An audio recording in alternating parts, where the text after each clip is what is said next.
both sound good. Ready for me to go live? I am. Hitting it now. And we're live. In the Delta Quadrant, according to the thumbnail. For episode 16. Yeah. Hi, Stuart. How are you this fine day?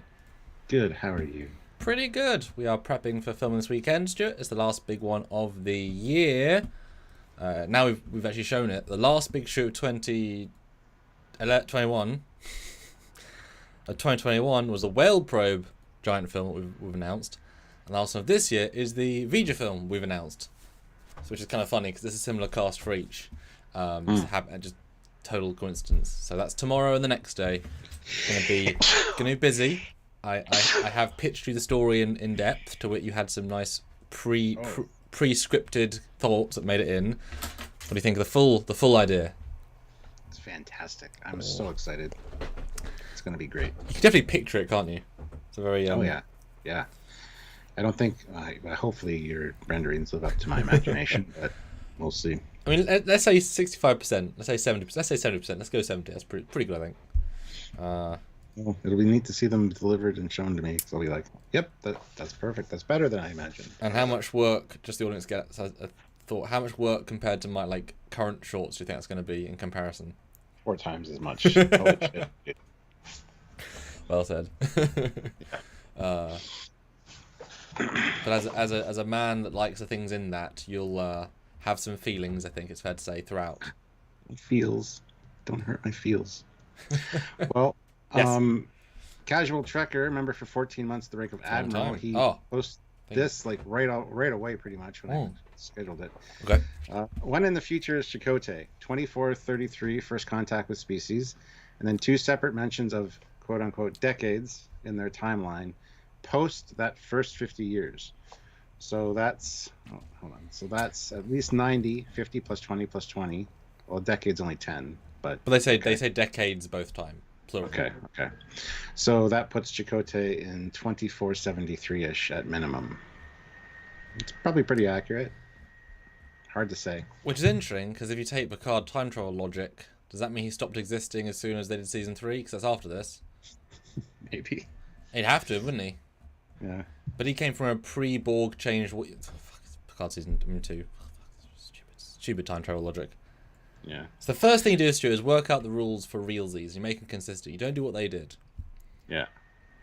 And Sci-Fi Quest has joined the channel at the rank of Commander, so thank you so much. Thank you. Good to have you aboard. Those really help, Stuart, because in the months where Super Chats are light, just because of everything reasoning, those monthlies do make a big difference. They give us a backbone of support, and we do a lot of content. And you guys, I'm sure, will believe us when we say, when Picard rolls around, this channel is going to light up like a Christmas tree in January.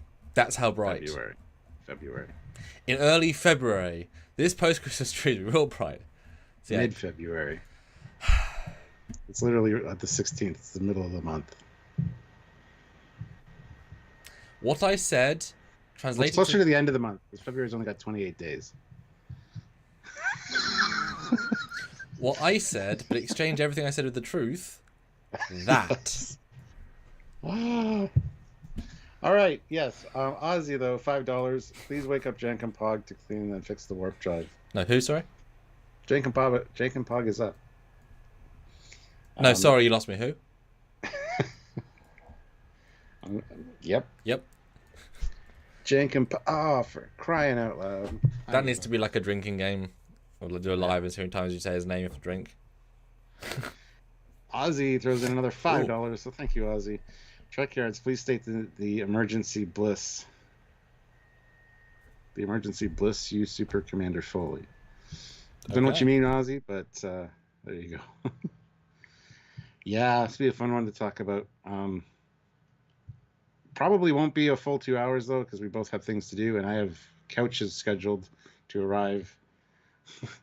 The live here is between 4 and 6.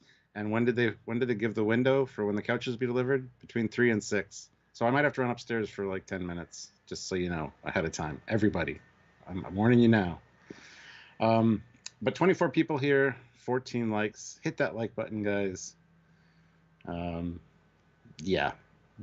do the things. And super chat.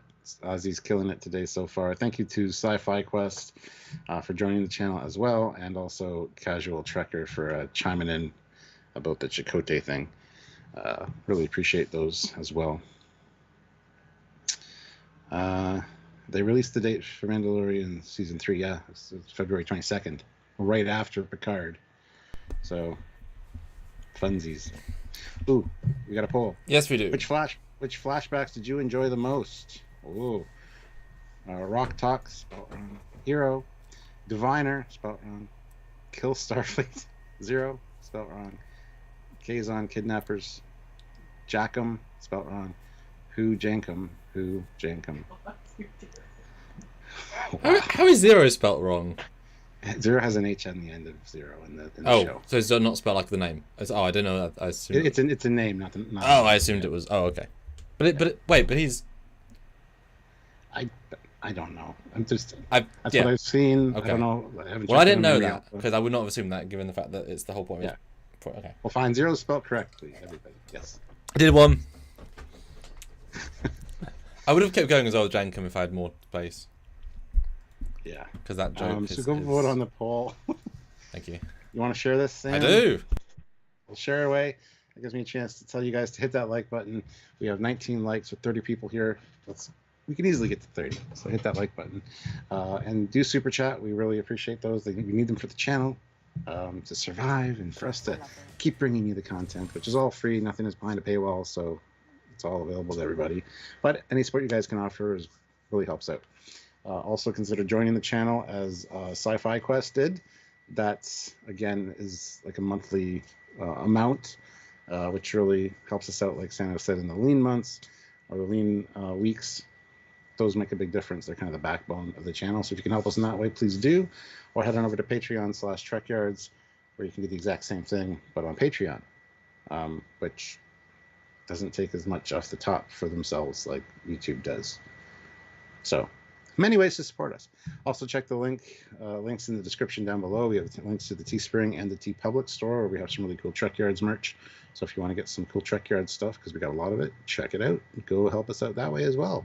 It all makes a big difference. And thanks everyone for the Indiegogo support over the last few weeks. I'll be doing a proper thank you video with the cast this weekend. I'm sort of waiting to say something because we have 3 of them coming. So expect something nice. Check it out then. So Stuart, episode 16. Yes.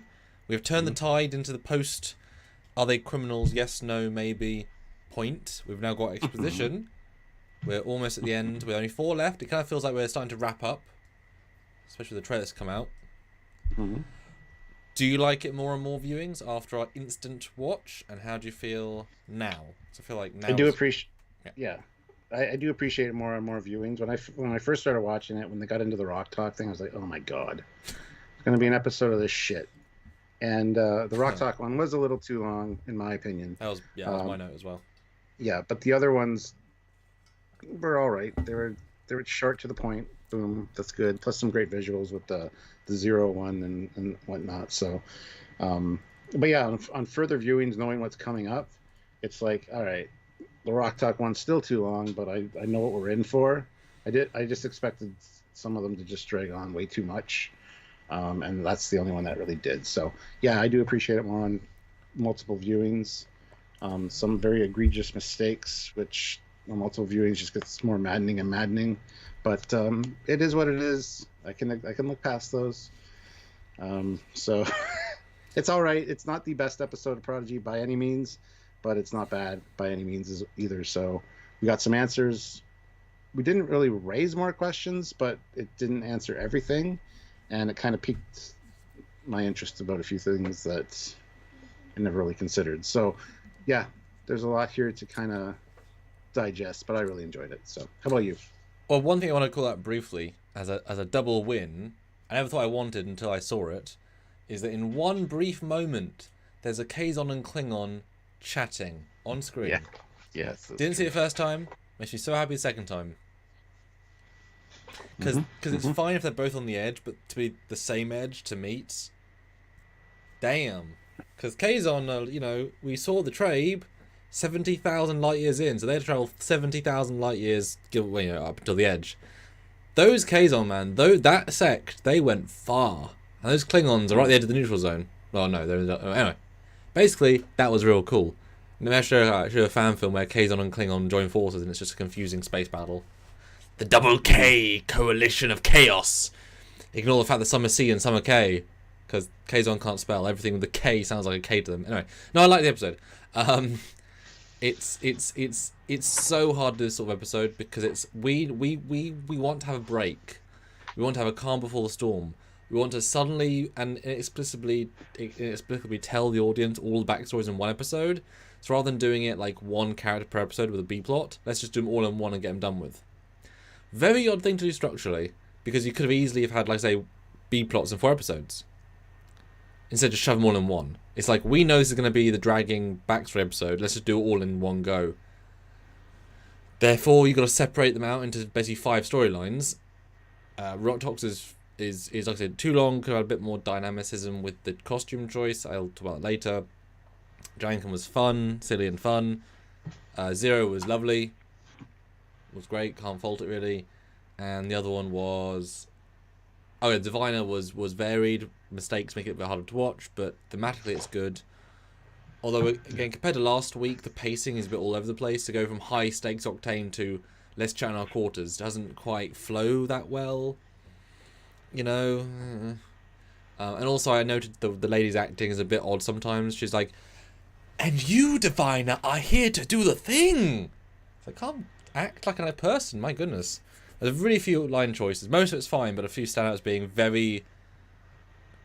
I was told to say it like this. I didn't know my voice could be like this. It's like, okay, weird. Yeah, and it's not even like it's a cheap episode because they did new sets. Because this could be like a bottle show, you know, let's do these backstory things. Again, more Chakotay tease. Clearly he's going to be in season 2. He's in no meaningful way in season 1. I mean, I'm sorry for Rob Beltran, you know, he's given, like, how many lines do I have in season 1? 13. How many episodes? 10? Nope. 20. Really? 13? Yeah. It's sad. Unless he's right at the end, but I'm not going to say there he's going to be. Yeah. I mean, I'm excited for the next part, obviously. We say that every week. I'm less excited for the next part after this week, because the ending wasn't overly exciting. Because... Okay.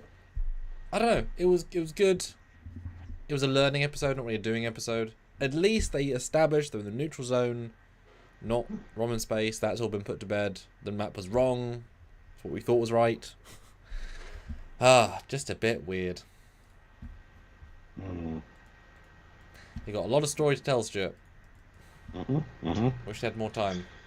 Yeah.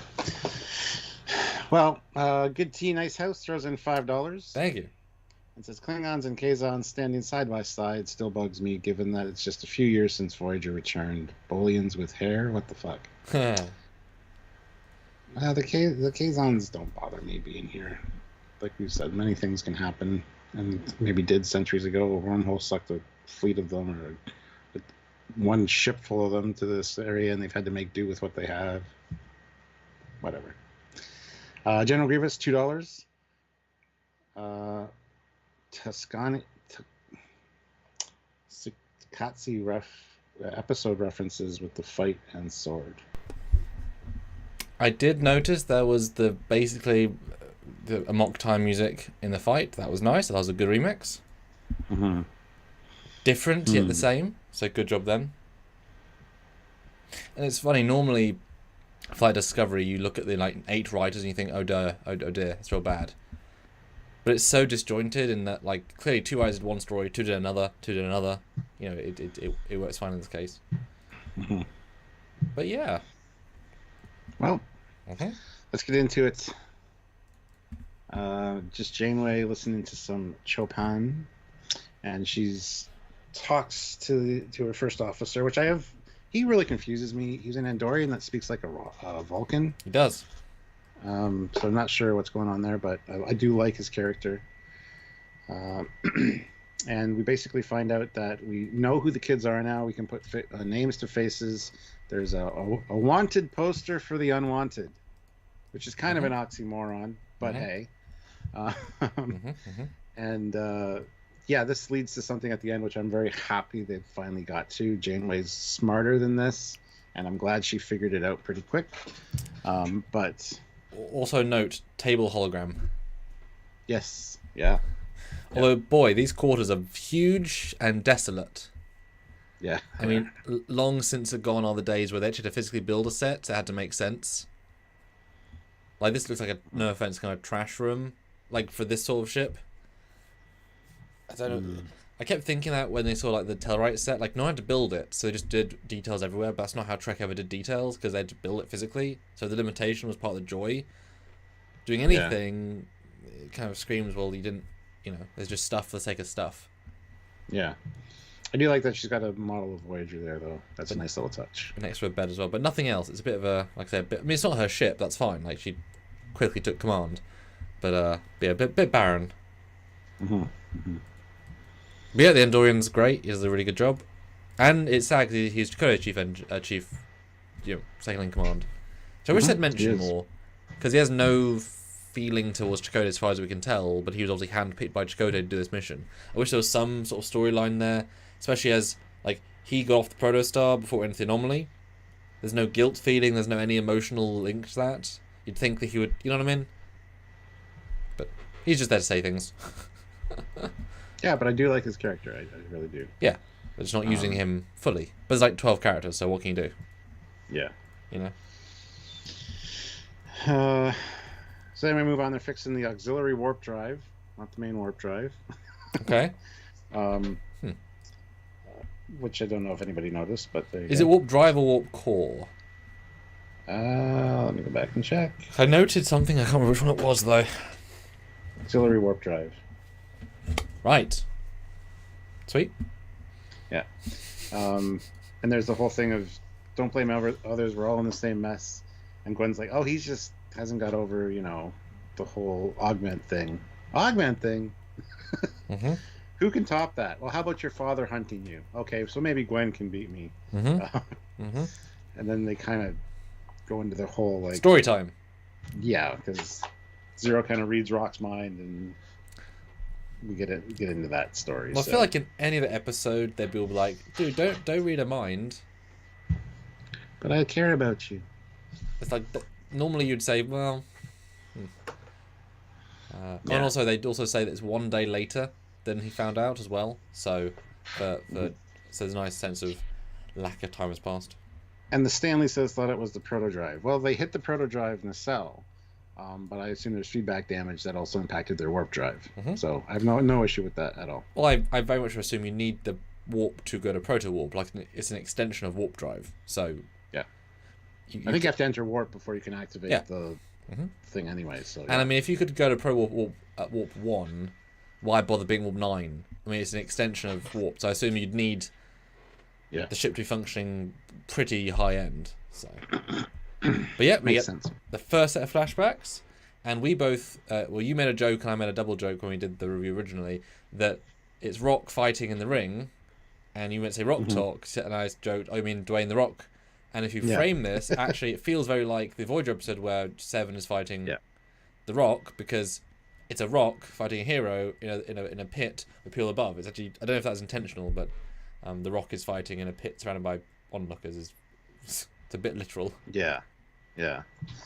And Rock was called the monster, and she fought the hero, and you don't start out getting the sense that this was kind of like a stage thing, but it very quickly shows that they just work together to make some money, kind of like wrestling. And that's why they eat together. She gets to play with the sword. They can't communicate. They knew a few words that they could communicate with, but it was still, she had a friend, and it seemed like a nice old man. So I mean, good for her. But yeah, I mean, they started right at the end of her journey, as in, how did she get there? Where is she from? How did she get captured? Was it politely? Couldn't speak. How do they, how do you work out non-communicatively? I'll fight you, you fight me, fake it, and we'll make money together. There's a lot of story there not told. I don't know if I want to know or not, because this was fine, but certainly it was nice enough. But it's sad, but also it's good. Starfleet tech, the translator, is a pretty rare thing.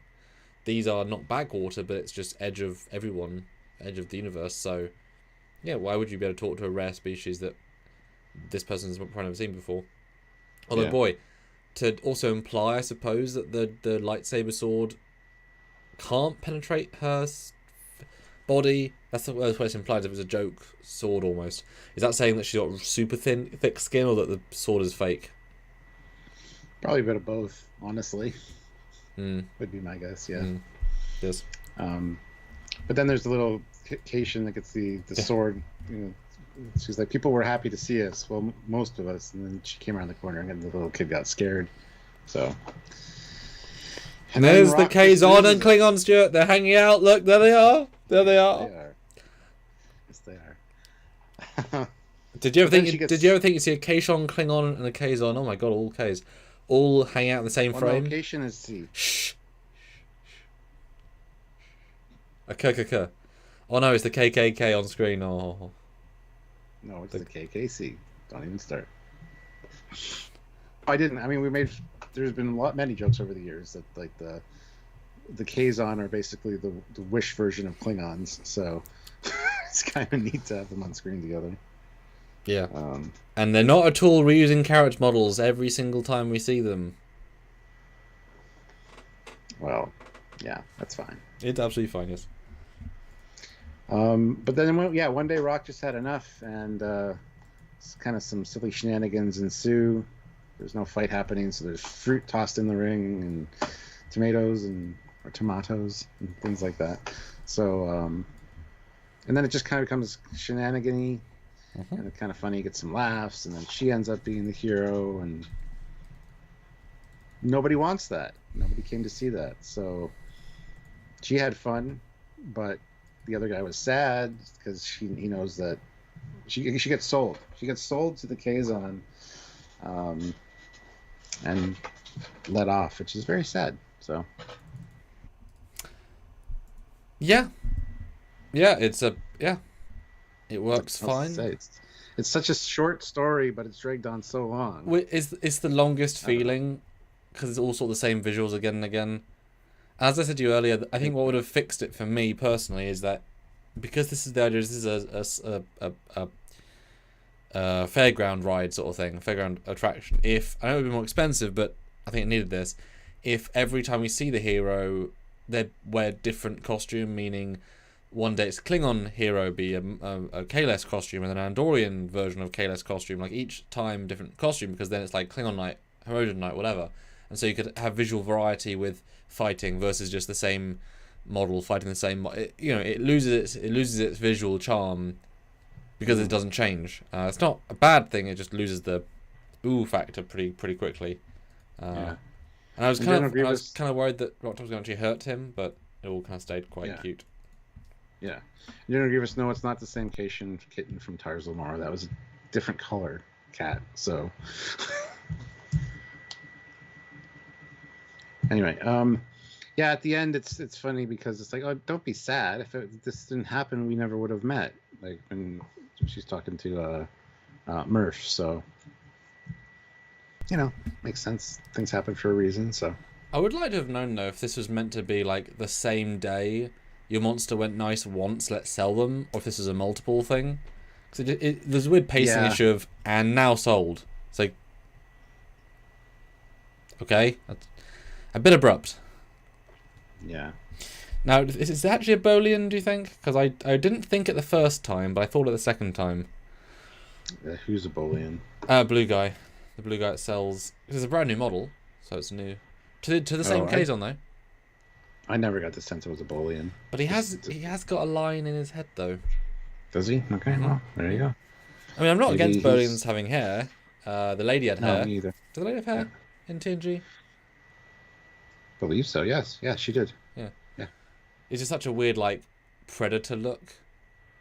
Yeah. Like a sex predator. Just, like, bald with the... It's like, oh, Bolian. Well, it is. It's good. Yeah. Bolian, man. But yeah, sad. And they didn't have to pay a voiceover artist for the man. Old man played by no one. Animator. Yeah. Jasper Jedi says, I was a bit confused about the very end of Rocks. Yeah, if it had been like something that they thought was good and they did try it again, and just the crowd got less and less and less because nobody cared about it, then it would make more sense. So we're not sure if it's just a one time, but I'm glad they didn't drag it on to tell that, because it was honestly too long at this point anyway. So, yes, yeah. Then we quickly move on to Zero's story, and it's nice because we get the remastered Medusan ship from His Inner Truth and Beauty. So very TOS aesthetics. We have videos coming out about some things from this episode. So made me smile, Stuart, because that's a TOS nacelle. Yep. Unfiltered TOS glory. Wonderful, wonderful. That's what we want to see. And we get a rock type Venus flytrap creature, which is neat. But we see the Medusans out just exploring, doing their thing, and it looks pretty cool. I do like the visuals here. Although them needing a ship and how they would use it is quite interesting. I don't understand that. Blame TOS. I know. This is one of theirs. I mean, how many times do we see energy life beings in TOS? Gas beings. I mean, it's got to be at least half a dozen. Yeah, a lot. Yeah. But it's pretty. I mean, you don't have to voice any of them. They all have their own vibe. I like the fact there's a subtlety of groupthink. There's you go off in pairs, kind of like best friend. There's little subtleties to the animation here that I really like. And yet Zero gets cool because I'm assuming the most explory, the most interested in the outside world would be my guess of why being called. Because yeah, she was also one of the smallest ones, so I assume she's just one of the younger ones. It was just curious. Young is also possible. He for Zero. Yeah. And yeah, he wanders off, and again, you get the TOS box that the Medusan was in. You get the Kazon. Somebody asked last night why the Kazon didn't go mad. Because they're wearing the goggles, protective goggles that Spock wore. It's like it's right there. Yeah. And then somebody also asked how they could be captured if they're non-corporeal. Well, because you saw there's like an energy lance. It disrupts the EM field or something. Who knows? But they are corporeal. They're just not carbon-based. Yeah, something like that. Like their energy, anyway, they're corporeal. Otherwise, they wouldn't exist in this life. They're just gas beings. That's all they are. Now, if you had to give them pass or fail on using the exact same TOS box, which I guess we did in theory see in season 1, but would you rather they made a new box, or would you have complained more if there was a new box? I don't think I would have cared either way. It was just nice seeing this little touchstone. I wish the goggles were a little different. They're directly the exact same as the TOS ones, which were, quite cheap looking, but yeah, you get what they're going for, and I like that. I love that they respect the old original visual canon. So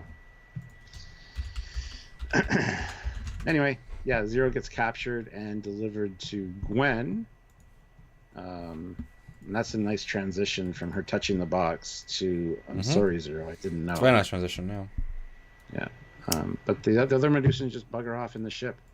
I guess they didn't realize that Zero was missing, or didn't help. It would have been nice if a Kazon ship warped in. Although I would have loved an old Kazon ship. Although I could also credit them one thing: the shot when you reveal the Kazon is a really good shot, very ominous. I mean, these guys feel not necessarily scary, but generally threatening. The Kazon, so I give them credit. He's the worst they've felt for a long time in a good way. I hope they keep feel using more them. Threatening than they ever did in Voyager. Yes, occasionally, yeah. No, I mean effective for the most part. I like the vibe. Although I will say it is a bit funny when you look at the Kazon, like it's the same character model, isn't it? All 4 of them. Like I'm pretty sure it's the same guy 4 times. They all look alike. They do. This is one species we can say that about. It's quintuplets. What's the word for? Quadruplets. It's one of those rare Kazon quadruplets. The sector of there could be a sector of clones. Maybe one Kazon went off and did clones, but yes. But also it says Zero's not been there very long because Gwen, had to grow to be her age. She looks to be the same age, and she's quite new. So Zero was the first one they captured. That's why the name is Zero. Wow. Zero was responsible for helping hurt people essentially by driving them mad, I guess, to get them. But Gwen's not like 30 though, because I know 20 years on that planet. That's one thing that kind of bothered me a little bit, because I was like, Gwen should have looked younger. Because the diviner created Gwen because he realized he was running out of time, so you would assume that he would have had the but then early in the season they said that Zero was the first one. That's why the name is Zero, like Patient Zero, Capture Zero. I don't know. Yeah, that definitely breaks that a bit, because you definitely make Gwen after you've already built Tars Lamora. Yeah. Ooh. I've been looking for the ship for quite a few years, and then you go, shit, I'm running out of time. I need to do something. Let's finally get slave labor. It's like, what? And I don't have a problem with her being old right away, because she's a clone. You can rapidly age a clone. But it's not implied that she was around that long earlier. Not remotely. So, well, not just that, but it very much felt as if she had grown displeased within a couple of years of doing the job. Yeah. Yeah. It didn't take her 20 years or 15 years. Otherwise she was complicit 15 years. You get a sense it was a couple of years. Maybe, right? That is very strange. Now, I'd be fine if they say he's, Subject Zero or Prisoner Zero of, like, the second batch of the new batch, but that's a bit of a stretch. Because also because we saw the Diviner who's in TNG Season 3 when we started making Gwen. Was we on Tars Lamora at that point? I don't know. That was weird. But it would be expensive to make a young version of Gwen for one shot. But just have it be the Diviner then. Just have him there. I don't know why it was Gwen anyway. Yeah, it should have been the Diviner in my opinion. But that there's for that nice fade out of Gwen's face to Gwen's face. But it would have been even better though, because it would have been the Diviner's face to Gwen's face, as if you mirror your own father. Yep. No, I totally agree. Ooh. That's dodge. They've messed up their timeline a bit. And they could have even used the younger looking Diviner as well. Yeah. Yeah. That would have been perfect actually. Yeah, he just got there. Find me a weapon. Yes, Diviner. This thing? Yes, perfect. Yeah. Anyway, that was one of my favorite backstories is Zero's. So. Well, I think it was the best one because it was the simplest and most visually creative without being cluttered. Yeah, there was like almost no dialogue over it because they didn't speak to each other really. So. There's less story, but I think for what it's trying to be, it's the most successful. I think. Yep. Yeah. Totally agree. Plus the visuals are great. Mm-hmm. And note, the planet is entirely at night, so it's being lit by a nebula, which is pretty rare to see a literal at night scene. Did a good job. Those things are real hard. So. Then we're back on the Dauntless, and they're catching up to Diviner on what's going on. He's like Dreadnought says the Medusan corrupted his mind, and he's like, "Who? Starfleet? No, they saved me." And then they go into the whole "they destroyed our world" thing. So help me remember. If you can believe it, there was a time we were once the same age. And then it goes on to actually talk about the Diviner being enticed by Starfleet's lies, bold new worlds, and all their promises. And then we see the first contact moment of a Prometheus upside down.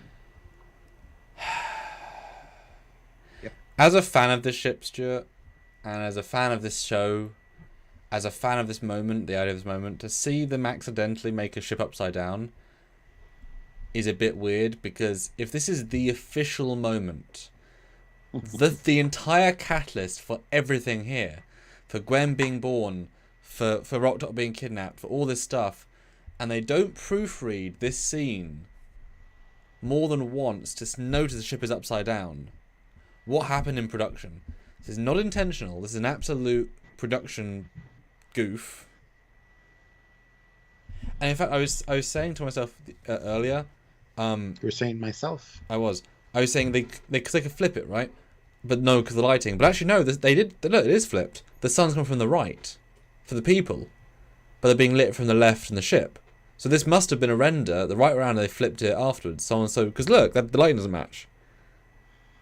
Yeah. They must have someone accidentally pressed Photoshop, motion rotate, because that's it actually broken. So they could, as I said, fix it in the Blu-ray. We have a whole video coming out about this on Saturday if you guys want to hear our thoughts on it. I didn't even notice the lights the wrong direction. Yeah, wow. A lot of people called this out last night in my first reaction live, which I hate that people brought this up because it makes perfect sense, but people are confused. They're like, why on earth would Starfleet ever send a Prometheus class to make first contact? They didn't send it to make first contact. It was out doing its job, exploring, and had to make first contact for whatever reason. That's part of Starfleet. Just because it's quote unquote a warship, because a lot of people, I'd be worried too if Starfleet sent a Prometheus ship to my planet for first contact. It's like, no, they're explorers. They're out doing their job. I mean, the Galaxy class was the warship of its day in firepower. Yeah, absolutely. I mean, a Sovereign is a warship, but I'm sure after the war, you're not saying we can't send Sovereigns to planets because they're too wary. It's like, that's just a ship. They don't know it's a warship.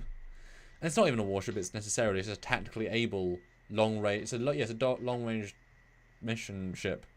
But no, I mean they've already settled this is quite far after events, so this could be anywhere in the Delta Quadrant. Prometheus is literally the fastest ship in the fleet at time of the literal fastest, and it could easily be like 6 months into the Delta Quadrant, which is still a very long way they can travel. Mm-hmm. They're very vague on where this place is on purpose. And yeah, I mean, the whole rule is if you see a warp drive active, you first contact. That's kind of the rule, right? Clearly they had warp drive because otherwise they wouldn't have first contacted. And they just said, hello, you're warp capable, cool beans. And List of Jericho says, could be them representing them remembering things wrong. No, it can't be.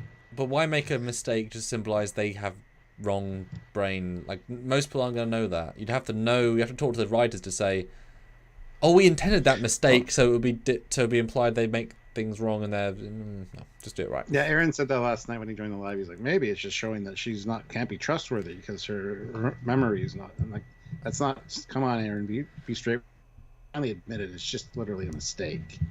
So because also these are representative flashback pictures. She didn't draw these. She's not lying to her fellow officer. This is entirely a real historical fact we're seeing. And not only that, but in a minute when we see the Prometheus again, the Prometheus again upside down, it's the Diviner remembering Protostar arriving after the first time I looked up and saw an upside down Prometheus. I mean the Protostar. Yeah. So it's both of their memories. Yes, his is skewed obviously, and she's trying to remind him, but. They're also paintings, Stuart. They're paintings. But yeah, I know. But literally, someone just made this because I didn't realize it was rendered the wrong way around. It's a bit. I mean, we are the ship guys. We're gonna care more. But this is a 10-second fix in post. So let's hope they fix it in the Blu-ray. They're not going to, but let's hope they do. But apart from that, good visuals, great artwork. I mean, boy, a lot of revs killing a lot of people. It's pretty gruesome. Yeah, they talk about the Civil War and the fact that Starfleet wouldn't interfere after first contact with the Civil War. They wouldn't pick a side. That's the weird one, yeah. Yeah. And it could be that just second contact hadn't happened, because I made that joke, last night where, hi guys, we'll send the second contact ship when we do, 10 minutes from now, 10 years, 20 years, I don't know, whenever. You deal with it for now. Bye, guys. Yeah, it's. But also, this is a Delta Quadrant species, which means any ship is already a deep-range explorer. Once you've effed up first contact, I can imagine the captain saying... Let's cover it up, nobody will ever know. Well, I mean, in fairness, if they're a shit captain, maybe. But, they're not going to be in a rush to go back for second contact, because when is second contact? Years? And then what if, remember Picard happens... Like, if this takes place 10 years later, then over 40 years, all of Picard happens. So we know that post Picard, they felt like going to be let's go back to the Delta Quadrant vibe. Post Picard, everything kind of went a bit weird, and this is post Picard. Mm-hmm. But it is weird no one ever went back to them. But then again, TNG. Yeah. Do people go back to those planets? Exactly. Don't know. Exactly. Probably not. I mean, well, no, and actually... We see in Lower Decks that they did exactly. 17 years later. It's like, we'll do second contact. Yeah, that just happened. Yeah, that's a really good allegory. So it itself is fine, especially if it's that planet was in our bloody space. Delta Quadrant much further. And then the diviner says, until decades later, the sky tore open, and again, the very same Prometheus ship, which is also upside down, returned. He says, I remember seeing the protostar arrive through the wormhole with my own eyes. My own They eyes. called it an accident. Look, We knew it was fake. my own eyes. 100% canon, my own eyes. Yeah. And why the hell is it that close to the ground as well? Why would Chakotay, if this is the protostar, why would Chakotay take the ship here? Protostar makes sense because it can land. Prometheus, I'm not sure can land, especially all combined. Yeah. That's way too big. Well, like, there's not time for it. Some people said maybe the landing gear on the top of the ship. I'm like, wow. Wow, moving on.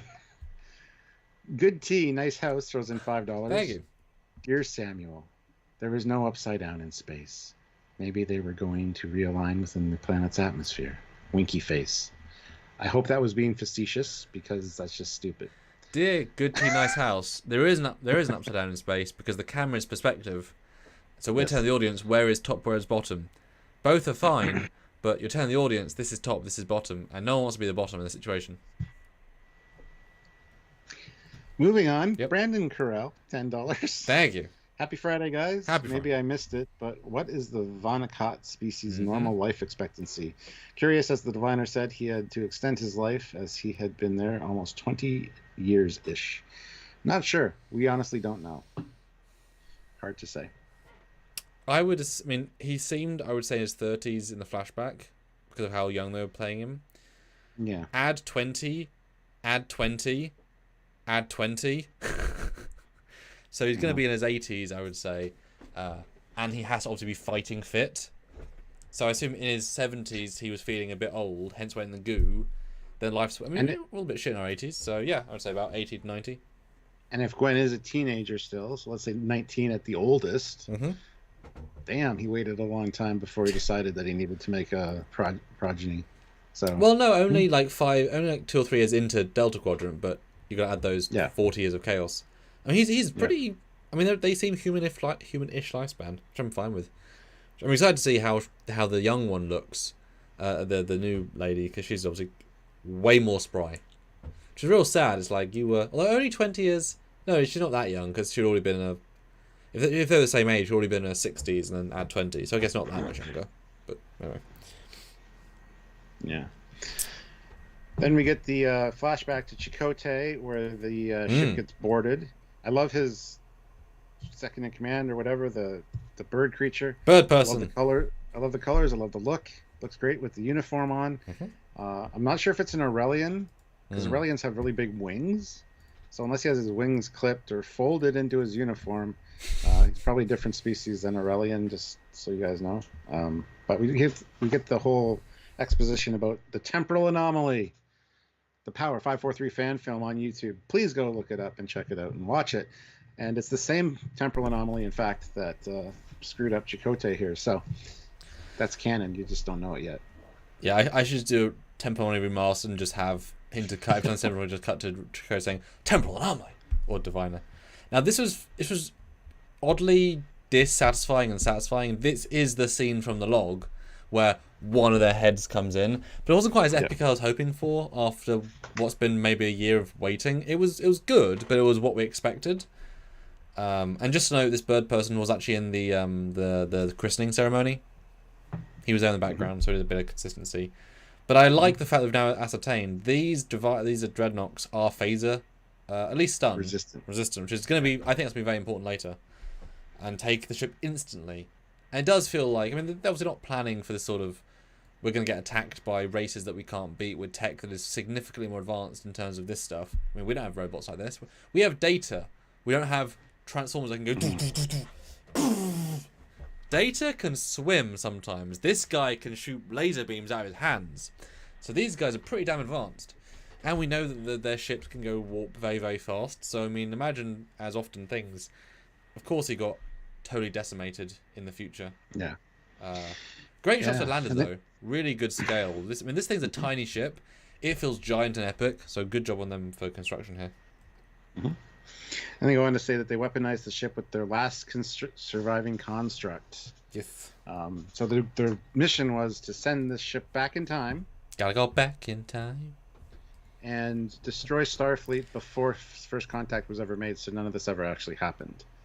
So we'd be deleting themselves essentially from the timeline, I guess. Yeah, well, yes. Well, they're creating an alternate timeline where they're all fine. But Dan says, Star Trek phasers supposed to be able to level city blocks and buildings. Unless you have... You're going to use that setting inside your ship? Yeah, that too. Yeah, don't use mega wide beam.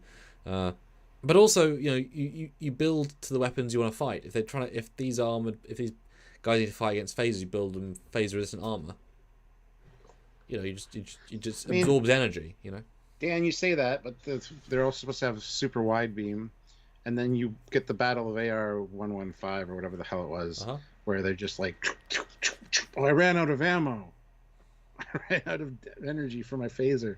They just set the goddamn thing on wide beam and wipe out everybody that's approaching you. Look, it's easy. All you do is beep, beep, beep, wide beam. Yeah. Perfect. Did it. Each phaser rifle should be able to last for quite a long time. So just have one guy shooting until he gets tired, and then get the next guy to come up with wide beam and just keep. There would be no battle. There would be no tension. They also could just gone. They could just kept the firing and just moved the beam. And like they could just if they all shot at the same time, they could just ripped everyone apart. Yeah. I mean, rocks. I'm sorry, those rocks aren't blocking phaser beams. Yeah. I mean, like after a few seconds. But anyway, good scene, good construct, quite scaly, and then Chakotay escapes on the eve of the launch. Yep. Good man. Yeah. I assume he doesn't know the ship is weaponized. He can't, because he launches it without a crew, which it's eventually going to be found by Starfleet or somebody else that might get it back to Starfleet. So if he knew it was weaponized, I'm sure he would have destroyed it, knowing Chakotay. So it didn't happen. But yeah, he just launches it off on its own to do its thing. So yeah, this is a really interesting. I also wish they had some dialogue from. Show the escape and show some dialogue. Like, it's great to say he's epic, but I would like anything here. But it's super fascinating. He is alive. He's stuck on the planet in this alternate timeline, which has been already erased, like as our timeline by these events. So now they've got to travel not into the future, they've got to travel into the Diviner's timeline to grab him. Or do they just say that Chakotay's lost? Because why would they keep him alive anyway? Although who's left? Maybe he's on a dead planet. Really interesting, because is that the real plot? Is it the search for Chakotay? Do they have to find a time and dimension hopping device to get themselves to the future to save him? Or, as we said earlier, or is the entire plot of Prodigy to undo the events of Prodigy and stop him from doing a launch?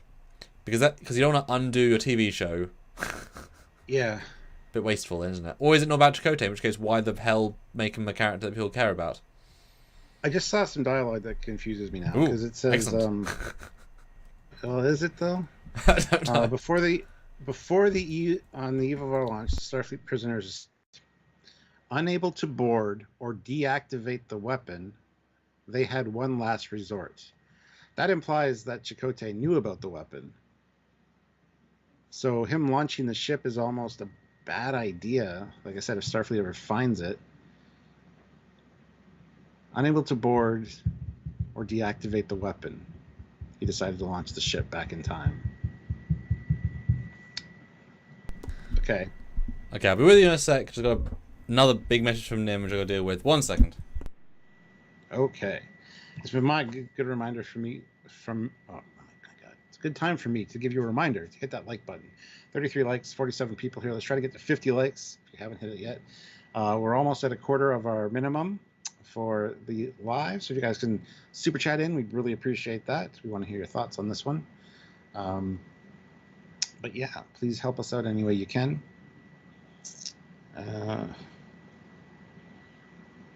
Strange that they blame Starfleet for them having a civil war. Starfleet showed up and said you could have joined if you wanted and left. The Divine race butchered themselves with their own accord. They did, yes. Yes, it is a misguided revenge plot almost, to blame an outsider for your internal turmoil. But if the outsider hadn't arrived and given these new ideas of bold new worlds and all this, it wouldn't have divided the culture. So I agree, and yet I don't agree. Just from a certain point of view, as Obi-Wan would say, It could be looked at different ways. So let's see. There was no one to tell him to blow up the damn ship. That's true. He needed a... What the hell was her name? Anyway, yeah. Would it not be easier to have it self-destruct? Yeah, exactly. This is why I think he didn't know about the weapon, but that line implies that he did. Or they maybe thought he did, and he in fact didn't. Because, yeah, Chakotay would have destroyed the ship rather than have it fall into Starfleet hands and destroy Starfleet. So...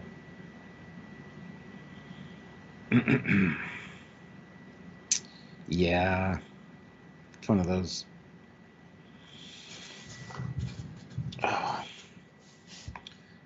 Let's see.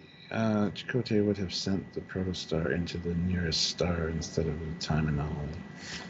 Yeah, again, if he knew the weapon was on board. I get the sense that he wasn't aware that it was on board, but they might have thought that he might have known. I don't know.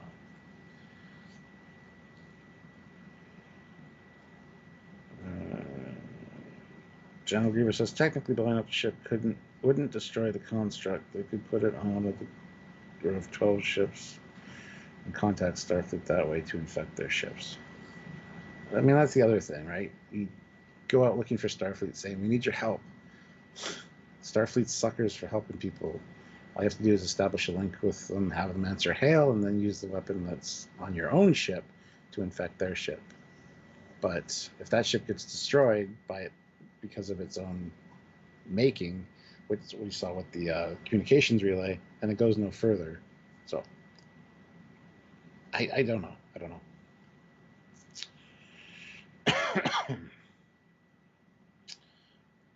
So yeah. Bad news for Chakotay. He's in the Discovery timeline. Oh no. And says for a kids' TV show that's supposed to introduce them to Star Trek because they've never seen it before, it sure is confusing time travel. Nah, it's not really made for kids, so.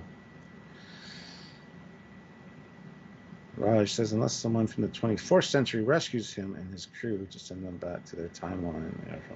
Yeah, we're not sure how they're going to be rescued or if they're able to be, but we need to see more Chakotay here, honestly, so he better be rescued.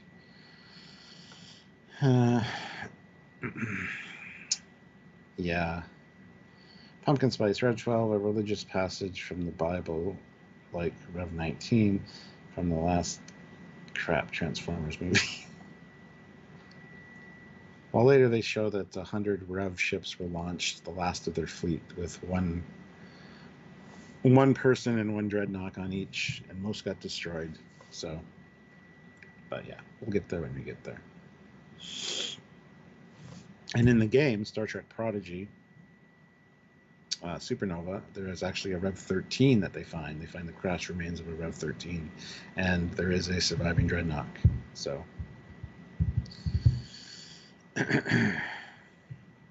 yeah, please super chat in, guys. We really appreciate it, and also hit that like button. 11 more likes to get to 50, greatly needed.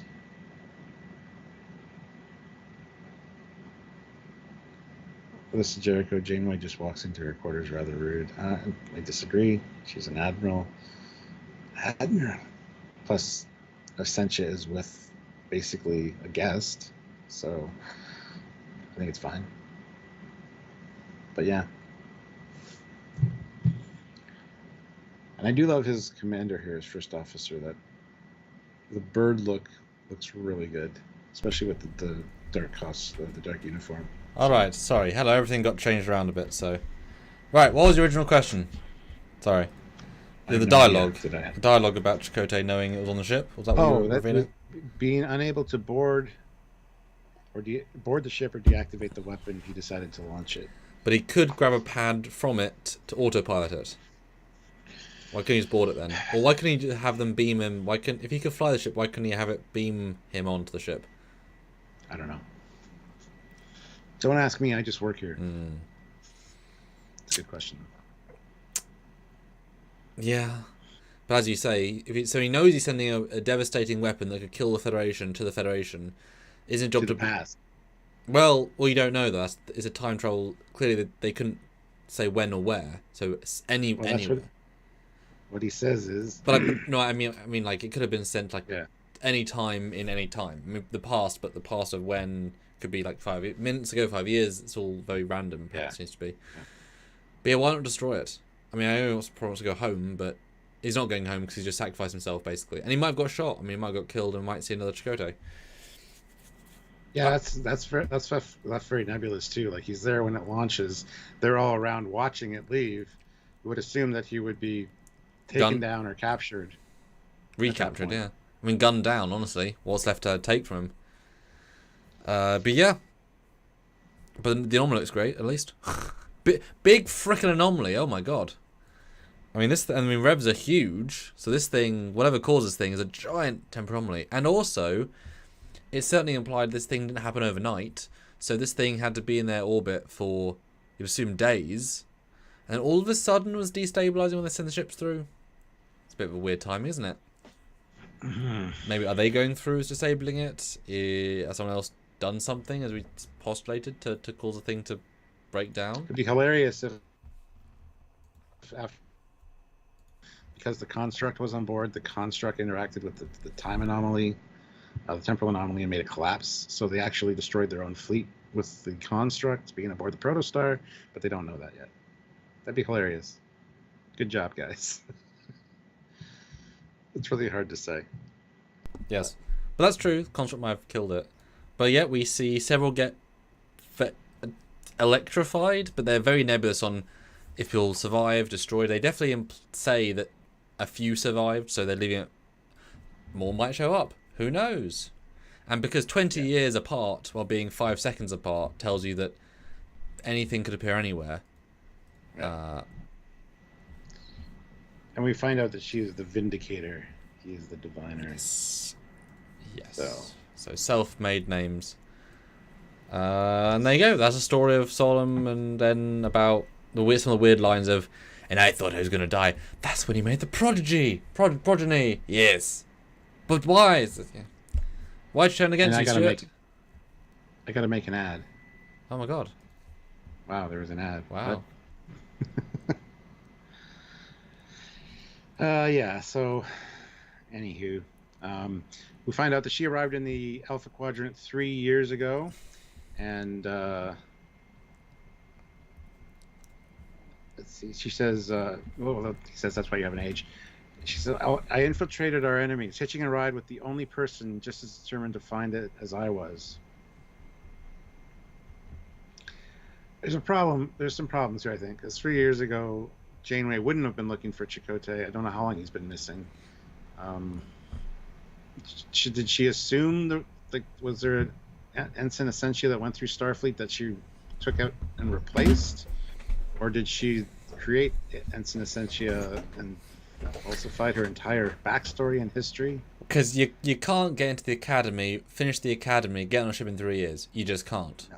And this is obviously a very high special. This is a slipstream ship with Admiral Janeway, and you're acting as her aide / helm officer. She was like the helm. So there was a lady who she killed, took her life, which is great, as in like took a Tyler Vach vibes much. Yeah, well, yeah.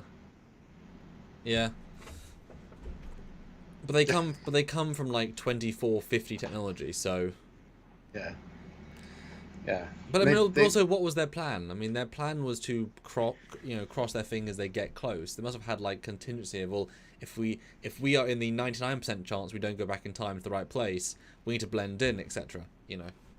Yeah. Good tea, nice house, $5. Thank you. Wouldn't it be cool if Captain Kim rescued him? Huh. In this timeline, he would have been reported lost in action as a result of a temporal causality loop. Ooh. And temporal. Ryria has joined the channel at the rank of commander. So welcome aboard. Well, salute. Thank you. This make a big difference. So, how long are you watching the Trekyards show? A lot of people say Discovery Season 1. Let us know. But also, I'm going to end the poll, Stuart. We've been doing it for half the time. 58 votes. I asked the question: which flashback of the four do you enjoy the most? With a reasonably good majority, Jankum wins at 38%, followed by the Diviner, 29%, Rotok, 22%, and 0 at 10%, Stuart. We are overturned in our opinions. Mm. Interesting. Sure, it's not 10 at 0%. Yes. But the best part of this scene was how it ended.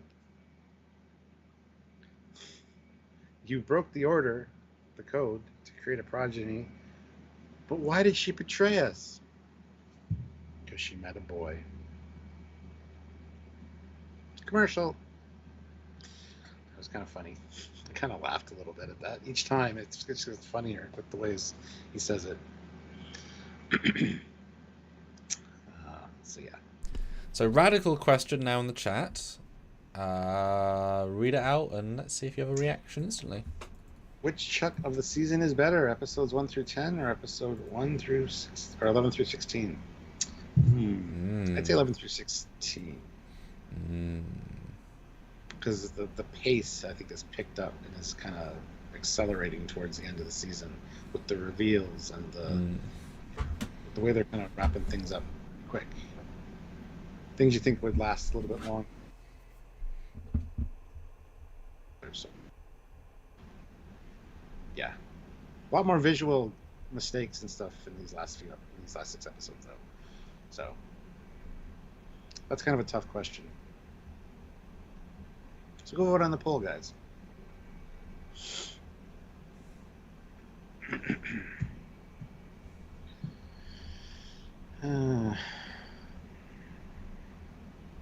So what is next? Yeah, I like the Because of a Boy. That was funny every time I watched it. Anyway, they end up fixing the proto drive, so they've got to charge it now. Thank goodness And you can fix it without going outside. yeah, no kidding. Those torpedoes entirely internal damage. Thank goodness. Well, it kind of makes sense because it unfolds from the inside of the ship and forms, and that's when it got hit. But if there's a crack on the outside, Suck all that debris back in. it would have been nicer if they had a scene where like the exocomps were fixing stuff on the outside. Or just one of them outside in a suit. Yeah. Honestly, yeah. Small detail, but it would have been kind of cool. And here I kind of went, oh, shit, I didn't cough. Yeah, he coughed hard. He just spluttered, and there's a whole thing. Yeah. I went, this could be really good because they say, hey, the holodeck's back up and running. Maybe we could go kill some time. I'm like, yes, go do something that shows something else. And it's like, no, I want to hear your stories. It's like, for fuck's sakes, here we go again. But then we get Jankum Pog's story. And why he says Jankum Pog all the time. So then cut to Tellarite ship. Now, you might remember this ship from... Pre-Federation. Yep, confirmed. He is now older than almost every character in Star Trek. Yep. He's not physically older, but he was born very, very long time ago. Yeah, very old. Now, this ship, of course, is the Tellarite ship from Enterprise, except it isn't, of course. Tellarite ship was a green version with different Bassard tips, and, of course, it was the other way around. Yes, you heard it right, guys. For a third time in one episode, whoever animated these sections had the ship be upside down. And while, yes, there was no up or down in space, this was a conscious either choice or silly mistake to do an upside down ship. It would be fine if it was a different kit bash. It is not. It is the exact same design, but upside down. The deflector is what we're seeing at the top, and the windows at the bottom. Oops. 3 upside downs in a row, Stuart. Who animated these ships? I don't know. Very strange. Vecnar. Yes. From the upside down. Yes. Yeah, I didn't notice it was upside down, but when we filmed a video today about it, and yes, this ship is absolutely upside down. Yes, there is no upside down in space. This makes much more sense to be upside down for this visual, just because whatever, than the Prometheus did. However, it's conscious effort, as you say. Cameras they show what is up and down in space. That's kind of the way Star Trek's always been. So, just another weird upside down anomaly. It's just another mistake. Some guy, girl, whatever, had the wrong z-axis. But it does look great. I really like the orange paint of it. But it's the same ship, and then Jankum wakes up in a very Aliens or Mass Effect set. I would never have called this Star Trek or Tellarite. It looks entirely generic sci-fi. The interiors tend to be on the generic sci-fi side. Don't know if ever, apart from the Dauntless bridge, but that was all designed by Rick Sternbach and the team. And also then we get introduced to, you know, a floating robot, because now NX era Tellarites had floating robots that were clearly sentient AIs. Links to Discovery, obviously, who also had floating robots. But they also made a point of saying that in Discovery, when Jet Reno builds them, they're advanced. This is a floating robot. I know this is Prodigy, it's a kids show, but floating robots? Really? Feels very pre-NX. Pre-NX. Yep. Like, it's fine, it's just, really? Okay. Yeah. Disappointing. A little bit. Anyway, has to state his name before he can fix anything. Why not wake up the engineer? I don't know. And we don't get a reason either. There is no reason. No. Because, of course, the override, computer override, stupid droid, bring back engineer. Because there's like 50,000 issues. So if you have 2 people, you would be able to fix them quicker and not blow up everybody. Yeah. Although everybody fixes the fires. Although I was shocked, everybody's like 13, it's 30 people. It's a very, very small crew. I was expecting certainly a generation ship of like 100 people, 200. Why only 30 people? Why are you saying 30 people to the Delta Quadrant? How is this a good plan? I mean, it'll be you know, intimating, because you're doing that to build a new like colony. You've got to have 30 people. Jankum Pog should have woken up Jennifer Lawrence. Agreed. I said earlier, yes. So he fixes the fire suppression system, a few other things, the electrical issue, plunges a toilet. So we get to see a Tellarite toilet, so that's the thing. Anyway, gets stressed out. A lot of things to do. It's not implied how much time has passed, but you suspect at least a couple of days to a couple of weeks, just with kind of the montage that happens. So I wish they would have kind of clarified how much time, but well, it's enough time for him to entirely change his speech pattern and generate a personality tick where he says Jankum Pog for everything. That's not going to be quick. Nor healthy. It's not healthy. So That's PTSD to the max, man. Jeez. So I would assume, if I was being courageous, several weeks. But that's a long time to not save it. It almost feels like it's one day at the same time, because it's like, can I rest now? Yes, Jankum Pod can rest. It's like, yes. Oh, thanks. So. And not to guess who just shared Trek Culture's Ups and Downs video? Aaron. Nope. The Hagemans, the showrunners, and then Kate Mulgrew shared the Hagemans sharing Trek Cultures. Oh, man. And also talk about getting closer to the subscriber count, so... Good for them. We've been here like 7 years longer. All that shiny spit polish that they put on their videos because they have editors. Yeah. Helps have corporate money, doesn't it? Yep. But that's okay. We'll still chug along and do what we do. And hopefully get some recognition. Well, I mean, we have Aaron on. So, but yeah. Anyway.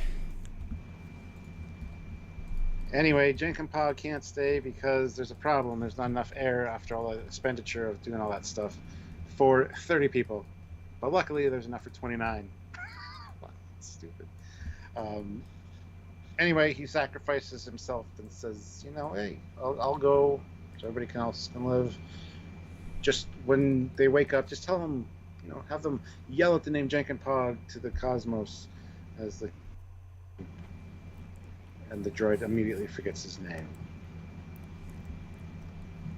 The droid's name is Boxy, by the way, just so you know. Well, it's Jankum's name for Boxy. That's really the name.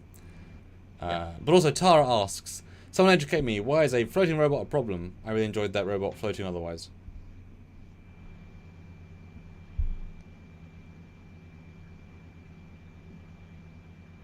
Because there's never been... Well... Why are you making me answer this? Because I don't have a really good answer. Oh, They have dots. They have dots in Discovery.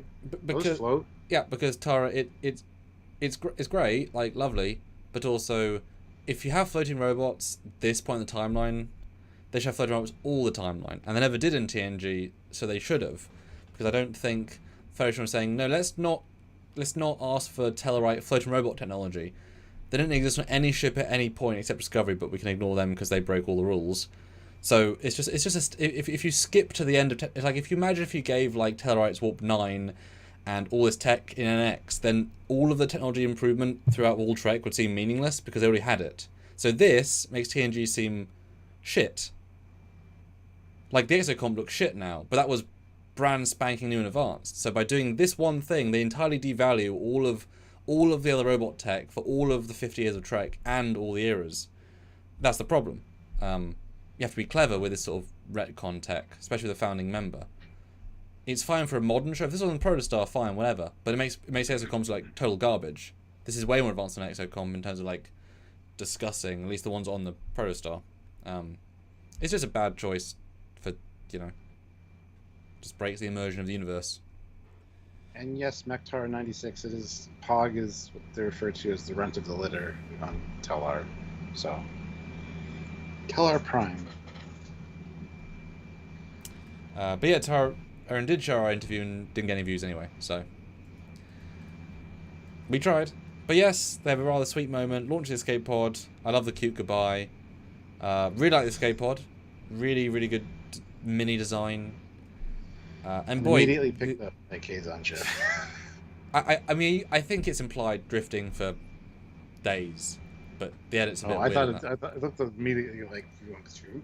Okay. But I think Jankum says in a second, and I stunk up the pod, implying at least sometime, but certainly soonish.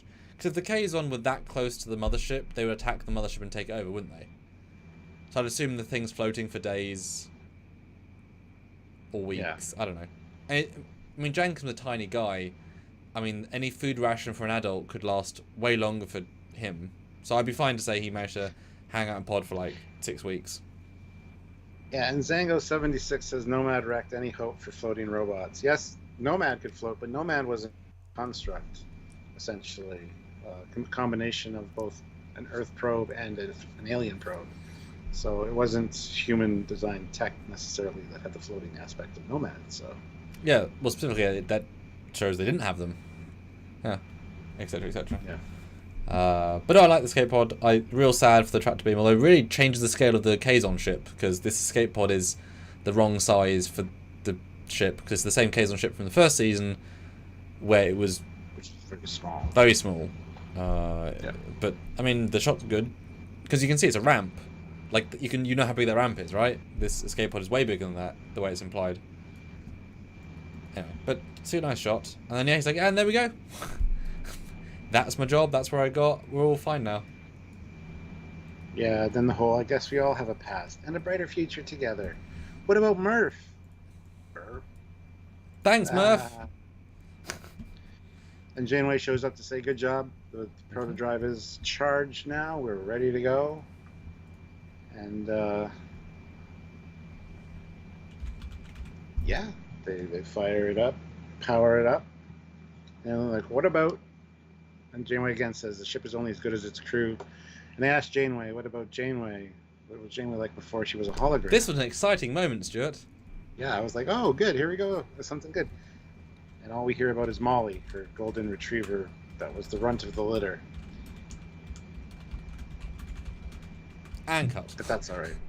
Jeff Sturm, oh, Trekyards Lieutenant Commander, oh, has, well, welcome to the rank of Commander. Thank you. You've been promoted again. Jeff Sturm, he's the one that I sent you. Yeah, I know. Yeah, okay. Okay, yeah. Anyway, guys, super chats would be great because we're not even at a quarter of our minimum and we're coming to the end here. So if you can super chat anything now, would be great. 47 likes, another 3 likes to get to 50 would be awesome as well if you're able to. Yeah, 3 10s would make a big difference because we live off this stuff and we can't live off this one. But it's very sort of Sunday morning special, the end bit. Hey team, we're a team. Look, we're the team. even the way it's framed. I was so unbelievably shocked that we had to spend so much time watching Rock Talk play with a sword that we didn't get to see one flashback of Janeway in Voyager with Chakotay. As I said to you in our review, the audience, this is for children, right? Which ostensibly is a new show for children. They don't know why Chakotay is important. They've not set up his... Except I was friends with him, right? There's no feeling there. This was the time to do a flashback to Voyager. You build one set, you have her and him having dinner, you have a new scene of new dialogue set in season 6. They've already got the classic uniforms built. You just redarken Chakotay's hair, same character model. And you have a lovely little 40-second scene in Voyager. Would be so wonderfully like feels. I don't know why they didn't. I get that she's not really Janeway, so any flashback is meaningless. That she's now a different character. I get that. But also, you are based on Janeway. That's why we have a connection to you. So, big missed opportunity. I would have totally given time to that. I'd rather have that than a lot of the stuff in this episode because it would have meant a lot more for the episode. That being said, yeah, from this moment on, the episode is great, in my opinion. Ooh. Jess Sturm, though, says, member for 14 months at the rank of Commander because... Okay. Commander, I am glad that you liked my backstory. Yes. That's kind of fun. And also, that's super interesting as well. The so you were a commander for that long, but that does show if you lose your membership and regain it, it keeps total. So that's good. That's useful to know. But Tara says, thanks for explaining. I'm sure there are ways of rationalizing it, but bottom line is, flaming robots are cool, especially for kids. Yes. That's why the sets are huge. That's why the kids look too big. All the stuff's for kids, so you got to take it with a grain of salt. Prometheus is upside down. Flaming robots, they have to do stuff that doesn't fully work. Yeah. But also, just it's fine. It's just not ideal. They do so many other good things. It's just sad when they do things that don't work. Yeah. Guys, if you can super chat in another 50 would be awesome to end out, if you're able to. Yeah. So we're getting to the end where we have to do our scores, but we have this last little bit to do. So if anything you can super chat in now before we get to the score part would be awesome. So just a reminder.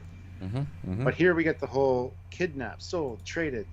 These aren't criminals. They're just kids. It's like, thank God you clued in, Janeway. Maybe we should find out who's put this warrant out for them, or this bounty out. And it's like the Diviner. Serious individual, or serious name for a serious individual. Anyway, he's like, maybe this will jog our guest's memory. He's in Essentia's quarters. I'm going to go see him. And then she's security. Dig up anything you can on the Diviner. And alert me of your findings. Then we get a nice badonkadonk shot of Janeway walking down the hall. Got a nice little wiggle. Hold on, I gotta pause. Okay, yeah. Well, in fairness, I just saw the MSD on the right, which is really nice to see. Yeah, she is now fully knowing of what the rationale is. It's good. It's cool. Oh my God, that window's giant. Holy shit! Look at that. She's sitting down close to camera, which would mean that she'd be even smaller. How big is this window? Goodbye, Stuart. Love you. They're going to be here in about 2 minutes. Okay, right goodbye, Stuart. Bye. And she walks in. Rock Talking Lady are entirely unaware that she's a bit... Hold on, why is the random crew quarters view screen got a thing on the top? That's weird. That's a weird choice. Hey guys, how's it going? Yes, thank you all for the Indiegogo support. We are I say we are filming this weekend. We are shooting our Nope, we're filming that. We're doing the Vija episode of our fan film series, which is exciting. How cool is that? A Vija episode. It's a many pages of script. Ooh, what did Emma say? Emma said... thanks. Yes, filming Vija. Time heist. Time travel. Rare time travel, because, risky. Time travel is very risky. And, it's going to get dodgy. It's going to be fun. It's going to... A lot of stuff happens in it as well. 2 busy days. We've got Emma, we got Nim, and we got Nick. Nick is flown in from... Italy there. Flown in from Scotland. He is currently on the train to Bedford right now. Emma is at the hotel. Nim is coming to Sunday. And very excited. Who here watched my who watched my Time Heist trailer. That was pretty fun to make. And thank you again for all the Indiegogo supporters. I will be doing a full thank you video a bit later. My table. Yeah. I wonder, was he already this colour, or was he used this colour to blend in? Don't know. But yeah. Now, what do you think of the Dauntless interiors? Because they sort of hide them a little bit. But here is the official corridor. The hell are those vents on the edge? At least the brown kind of fits with the outside of the original Dauntless. And 2 giant MSDs. Why? Why is it 2 giant MSDs? Yeah, this uniform, man. I do like this uniform. It's the same uniform, isn't it? But without the stripe. Who here would get one of these uniforms if they made them? Because the stripe is less obnoxious in that version, in his version. Is that black meant to be? It isn't it? Look how big his shoulders are. My God, they really. That model stretches and he moves. My goodness. Yeah, it does look awesome. Well, table, hiding in plain sight. A table. That's fine.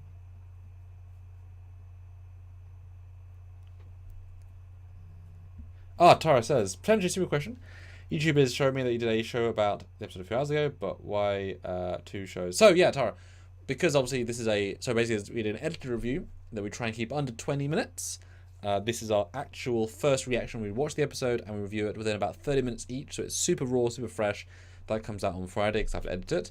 Then the same day on Friday in the evening, we do the full review, which is a 2-hour breakdown, every single scene live. That's my very live show with the audience, because we like to have the vamp. We obviously the super chats pay for the channel. That's how we pay the rent, etc. And it's great to sort of dissect and introspectively think about these things. That first watch is especially in the olden days when Discovery and Picard, whatever, people really like talking and going in about these shows. There'd be spoilers instantly happening, and so it was fun to have an entirely non-spoiled full first reaction, and then suddenly throw it in with other stuff. He's back. Did you get to the end at all, or just almost? Oh, anyway, yes. She walks in and gets Kirk few chopped, which was cute. You can always, but how the hell did he get behind her, and why was he at the door anyway? It's kind of played for laughs, like he was already, because she's looking out the window, which means he's paced around the entire room. She's looking out the window at nothing. Yeah. Turns in surprise. He's then behind her. It's played certainly for a joke. And then he's like, "Why did you do that?" Because now we can begin, basically. And it's like, oh my God, what's going to happen? Well, I guess you're going to take over the Dauntless, I suppose. No, you got it's Ensign Essentia's help. Yep. But I mean, also the rest of the crew, though. So. But in fairness, all you have to do is beam them to the brig. Like, if you've got access to transporter control, you do that. Just beam everyone to the brig. It's not going to be a huge crew. You take Dreadnought to go into the brig. You just shoot everybody dead. Boom, we've got the ship. Like, they could take over it within 20 minutes, let's be honest. You don't normally have, a death robot that's immune to phasers and also a spy. There's quite good odds. And Tara throws in $5. Potentially stupid question. YouTube is showing me that you did a show about this episode in a few hours before this one. Why 2 shows on this episode? Because, Tara, that is our edited review that we do yesterday. We filmed yesterday right after we watch it. And it's about 20 minutes long usually. It's more bite-sized for people that don't have time to sit through a 2-hour-long live with the complete breakdown and discussion. It's just our initial thoughts on the episode. So, did you already answer that question? Is this grievances? $2. Is this a crew-specific uniform like the Cerritos? No, because Jellicoe's wearing it. It's a specialist uniform.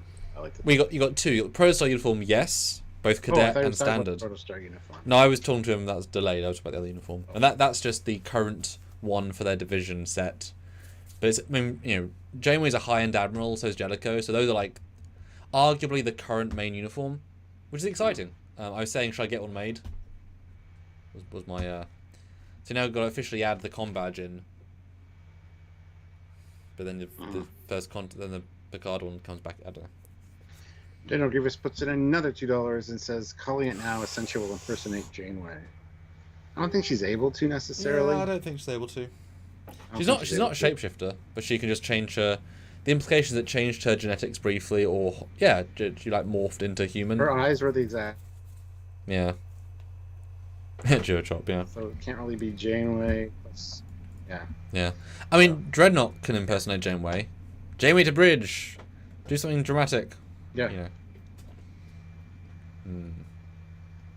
I'm handing over ship to Ensign Essentia and our guest. Please afford them all the courtesies. Whatever. That seems realistic. Hopefully the first officer's smart enough to figure it out. That's the end. We got there, Stuart. We got there. In Flashback, the episode. Yeah. So, how do you feel now on the full review? Do you have any different thoughts? Do you like it more, less, the same? And what would you score it? Yeah. In the meantime, guys, put in your score out of 10. Super chat that in. I'll read the super chat scores. And if you just put in the regular chat, Sammy will read those out when we're done our little spiels here. So, I enjoy it more, actually, on multiple viewings. Just because the stories have a little bit of intricacy to some of them, that especially the Jankum Pog one, that is kind of appreciated over time. But overall, it's just an all right episode for me. I do like the way it ends. I like that Janeway clues the hell in that they're just kids, and actually the victims, more or less. And it won't be long now before things really start rolling. So I am excited to see where it goes from here. I did like the way it ended, like I said. The flashback was great to see. It was great to get some answers for some of the stories. Like I said, it answers a lot of questions. It doesn't raise very many more, but it kind of leaves some things nebulous. But regardless, I mean, it's just kind of all right most of the episode, but some parts really stand out. Yeah. Score. Blah. That's tough. I'm gonna give this one a 7.1 out of 10, I think. So I don't know how skewed that is with because I score Prodigy pretty high generally. I don't even know if it's it's not the worst one, I don't think. But yeah, 7.1 I think is fair. I'll go with that. How about you? Do you appreciate it more now talking about it? I do, but that often is the case with Lower Decks as well. My expectations are always quite high with the show, and when they don't meet them, the second time they get lowered a lot, and I just enjoy the ride because they're not doing all the cool stuff they could do, but that's all conceptual, right? Same with Lower Decks. So second time it's more enjoyable because you know they're not going to pay off the Romulan stuff. You know they're not going to have the pace. You know there's not going to be a Romulan cloaked officer, which we didn't mention, but where the hell's a Romulan cloaked officer that's obviously on the ship? Like they're not paying off. They're kind of being a bit Picardian with a few things they're just not paying off that they should do. But that said, each story individually is between good, fine, and great. I think the tone of the Diviner and New Lady was a bit weird structurally. Those scenes, but they were very disjointed. They were kind of... But this is fine. They weren't amazing, but they were fine. Weird to burn so much backstory this quickly, but shows how much other story there is. Definitely building at pace to the final four, you know? Yeah. If you haven't voted on the poll, guys, go vote on the poll. Some more super chats would be awesome if able to. Another 40. Yeah. But 30. Sorry, 30. Yeah, but it's a structurally hard one to write because it's all about what happened before. So there's no forward momentum really. All you get is just a chop, a karate chop at the end. So but it's great to learn, even if I would have preferred one backstory for 4 episodes and kind of let them breathe a bit more dynamic. But considering they're all pretty good, and I mean, good for the kids now, know more about each person. They're all interesting, and I mean, I'll give them a 0.1 extra point for Kazon and Klingon meet. I'll give them a 0.1 more because so many Kazons I absolutely encourage. You know, this is Star Trek nowadays gets a chance to improve races from the olden days, and they've already made the Kazons a bit more interesting, knowing they got this far and did this many things. Score-wise, I like it more than you, but that's not necessarily... 7.1 is not a high bar by any means. I'm going to give it, I think... I liked... Wait, what happened last week? Is that the Romulans elevator one? Yes. So I liked it more than last week because the floors were way less big. So I have to get higher than last week. I'm going to say 7.8. 10.9. 10.9. Yeah. If it had a Janeway scene with Chakotay and Voyager, 8.5, easy. Because that would have really helped to, like, end out... Would have bumped my score up considerably, too. Yeah. Just structurally as well, I think it would have really helped to have, like, a really, like, strong closing. Yeah. Yeah. But there you go. Cool. All right, let's see what we got. General Grievous for $2. If it's an Admiral's uniform, why does an ensign wear it? Well, it's not. Yeah. Generally, the Admiral's uniforms have a gold stripe or an extra gold stripe or something. But yeah, these ones are the same, so... Yeah. Which is weird, but, I mean, it's not bad. I mean, the Lower Decks one, I believe, is also the same, but with a striping. Yeah. Yeah, so it's fine. It's fine. It looks good in both versions. It just confuses the normal one a bit, but it's fine. Yeah. And Jasper Jedi throws in $10. 7 out of 10 for me. Great to have backstories. Love the scene with Chakotay, but some weird mistakes lowered it a bit for me. Yeah, the mistakes are one of the reasons that I'm kind of like, about it. Well, especially as, I don't know why they didn't do a space scene of, like, the Prometheus coming to orbit sexily, like a really, truly epic, like, that was the moment to show the moment. Now, to be fair, if we have a time travel back to Solum in that moment, they'll do it properly. But Tara says, surprised by our scores. Good way or bad way? Do you think we're going to give it higher or lower? Actually, it's a bad way. I think she thought we were going to give it higher. Let us know. But we're going to harp on stuff that we have passion about. Like, the writing is good, the characters are good, it's just the ship and, you know, the stuff that we have special interest in and knowledge about. But, yeah, what was it, 21 more dollars. That's so little, guys, that we can hit half a minimum, which would be great. Yeah. Please and do. Tara, if you know me at all, backstories and flashbacks aren't usually my thing. Especially shows like Arrow. I hated all the island stuff. We all loved it as the fans, but that's okay. I don't care what the fans thought. I I dislike it. I don't mind it occasionally, and if it's short and to the point, but generally flashback stuff annoys me because it's like, all right, so we're doing this again. Okay, cool. Seems like we're just taking 15 steps backwards. I just want to see what happens progression-wise. I don't care about the past generally. So. Let us know, Tara, what version you thought. So, non-super chat scores. What did you all think? Django 8 out of 10. Stanley 7.5. Tara 9.5. Wow, Tara, you thought this was almost perfect. Holy shit. Wow. Holy shit. Like, that's like second or third best Prodigy episode of all time. Can you expand on why you think it's the second or third best Prodigy episode of all time? Or best, if you think it goes up higher. Wow, okay. Good to you, nice house. 8.72. Eric, 8. John Gross, 8.5. Dreadnoughts out of 10. Yes, you must be happy. He had lines and lasers and pew-pews this week. Good old Dreadnought. Aussie, 6. 8.6 out of 10. Jasper Jedi, 7 out of 10. Deborah, 8 out of 10. Dan, 7.5 out of 10.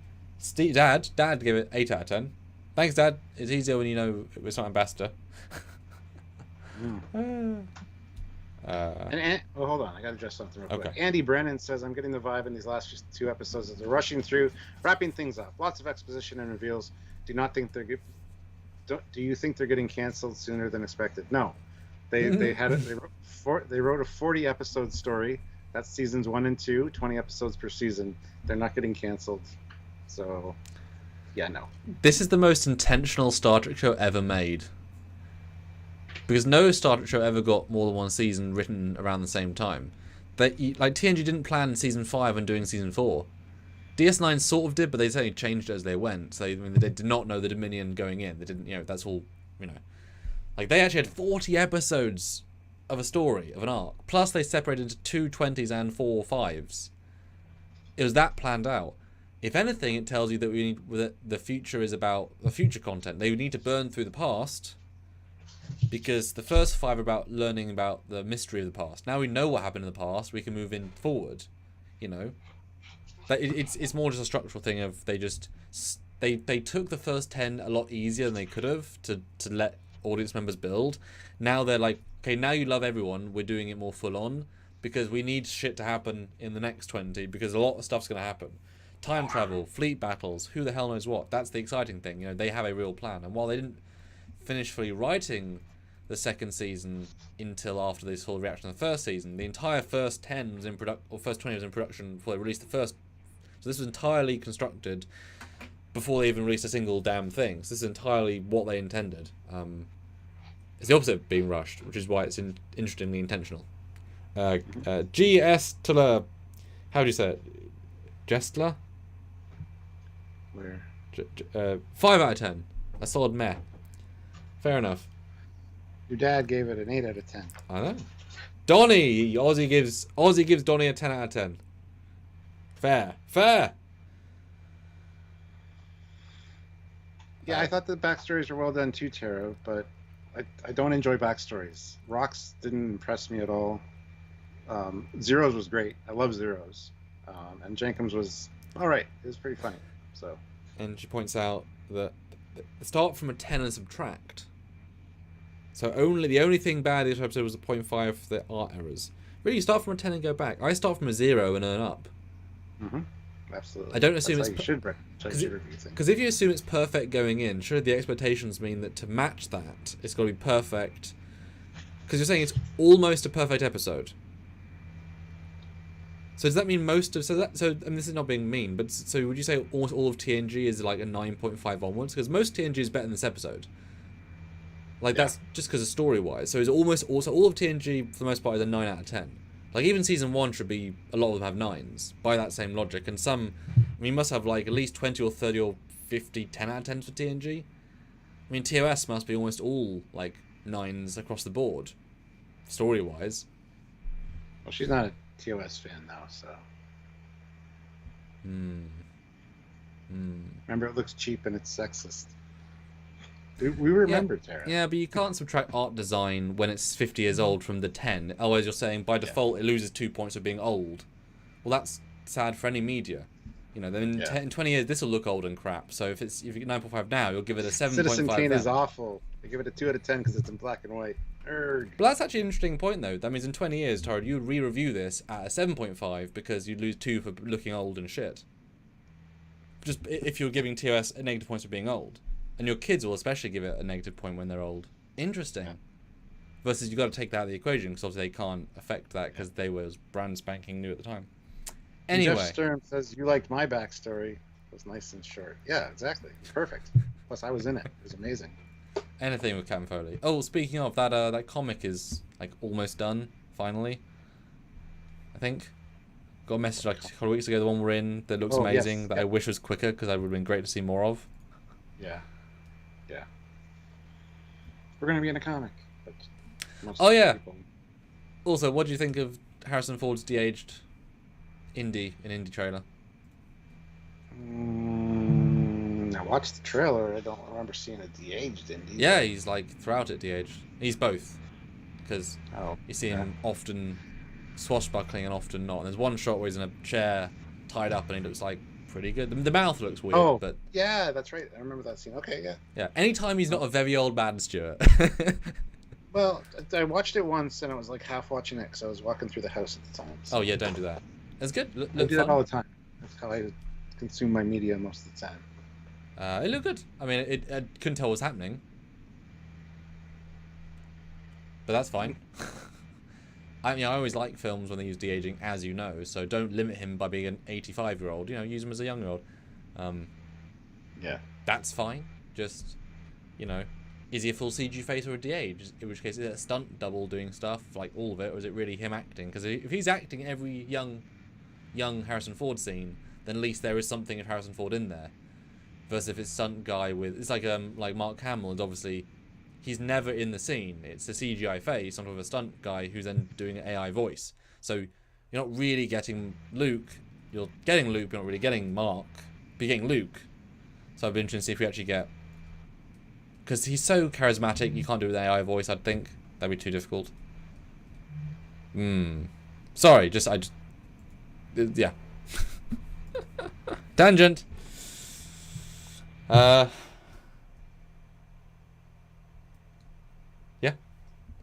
Anyway, so we're still $21 away, but we've both got places. Well, yeah, new couch. You said.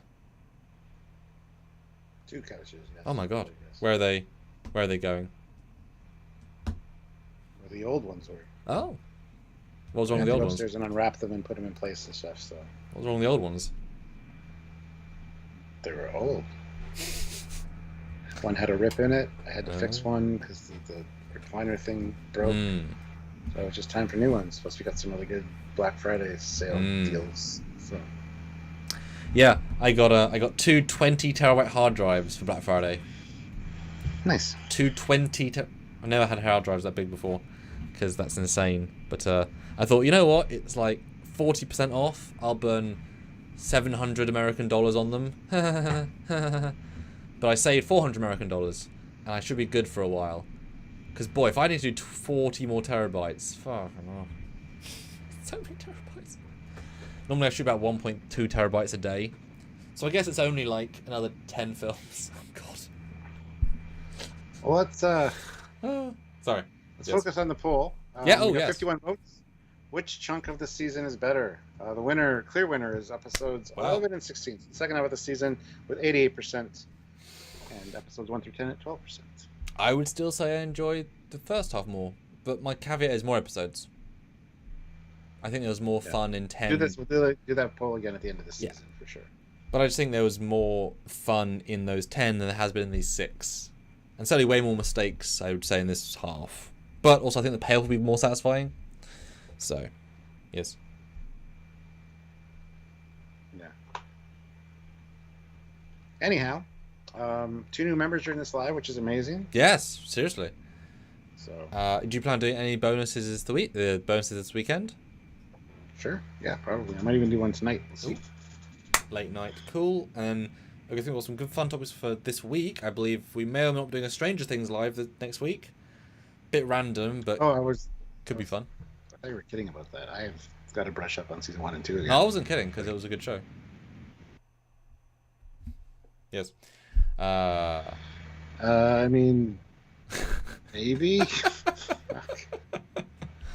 Let's talk about a horror show. There's only 40 episodes. And I also going to do a Trekyards live pretty soon. So look forward to that, guys. Enjoy a full week of project content. Lots of good stuff. Lots of good things.